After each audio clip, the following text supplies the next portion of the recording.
Stripe just revealed something big. They have internal AI coding agents called minions that are merging over 1,000 pull requests every week, fully unattended. No human writes any code. An engineer sends a Slack message and a ready-to-merge PR comes out at the other end. This is not Copilot, this is not Cursor. Those tools help you write code faster. Minions write code without you. That's a different category entirely. Most developers are here, using interactive agents where you sit and watch the AI work. Stripe has moved to here, fully unattended. You fire and forget. You spin up 5 agents in parallel and go work on something else. The interesting part isn't that they did it, it's how they built it. Because the agent itself is almost commodity. It's a fork of an open source tool. The real engineering is in the 6-layer system they wrapped around it. Let's break it down.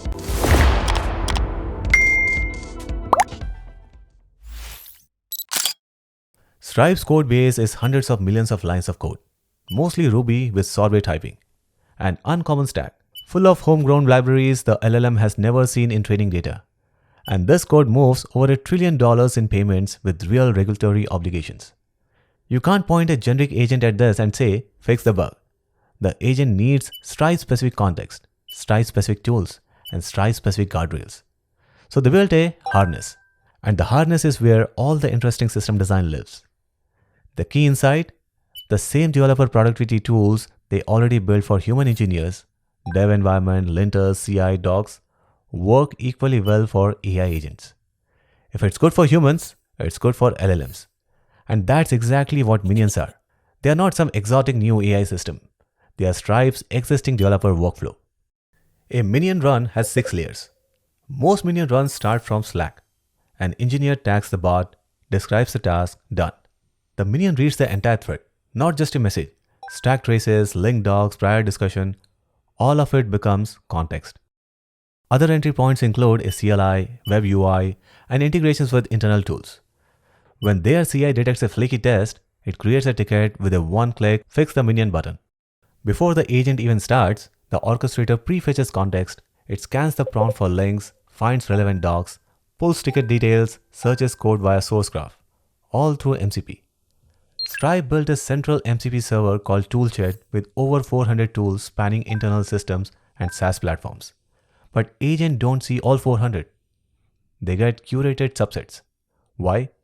If you give an LLM 400 tools, it wastes tokens figuring out which ones matter. Give it 15 relevant tools and it's surgical. This prefetching is deterministic. No LLM decision making, the orchestrator just runs relevant MCP tools on likely looking links automatically. So when the agent wakes up, it starts with rich context already loaded. Every minion gets its own Devbox, an isolated VM, same type Stripe's human engineers use, pre-warmed with code and services already loaded.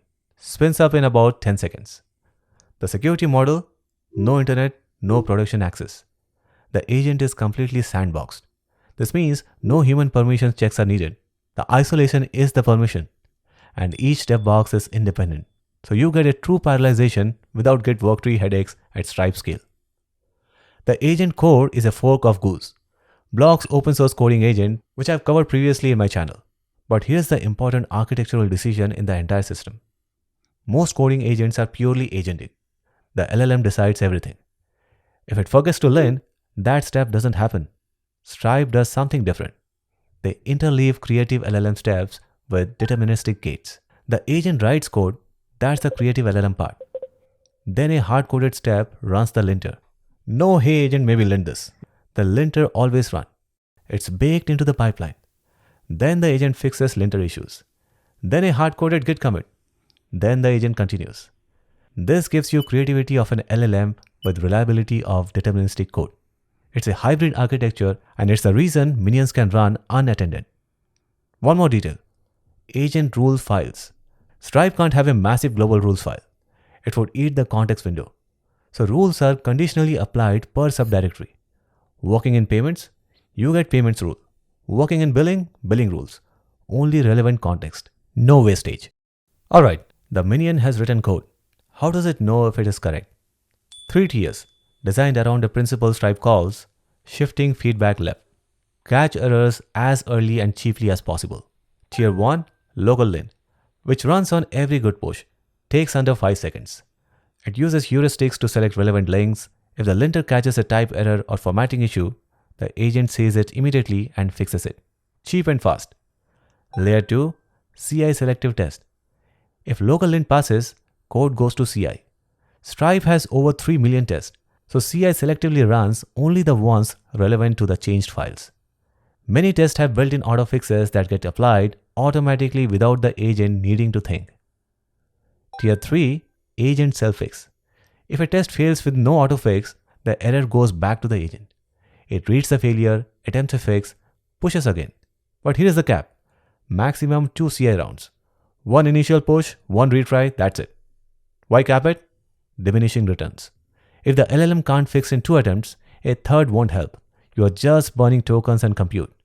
Surface it to the human. This is one of the most pragmatic decisions in the entire system. The minion then creates a branch, pushes to CI, and prepares a PR following Stripe's template. The engineer reviews it, requests review from another engineer, and merges. Standard code review flow. Even when a minion doesn't nail it perfectly, the output is often an exciting starting point. 80% of the work done. The engineer tweaks and polishes. That's still a massive time save. So let's zoom out and see the full picture.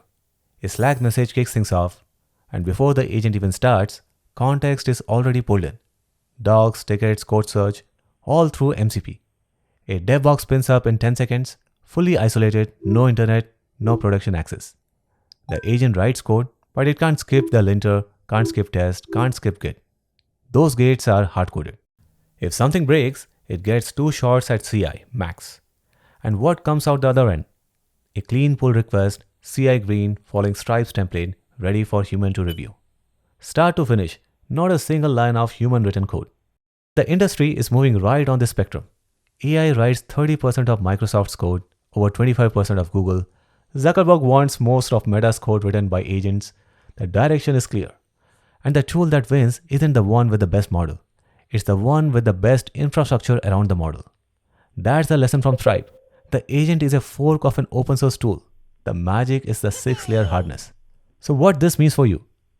Look at what Stripe engineers actually do with minions. They write task descriptions, they review output, they design infrastructure. They don't write code for minion tasks. Understand CI/CD, testing, and dev tooling deeply. Stripe's advantage isn't better model. It's pre-warmed dev boxes, fast linters, 3 million tests, MCP tool curation.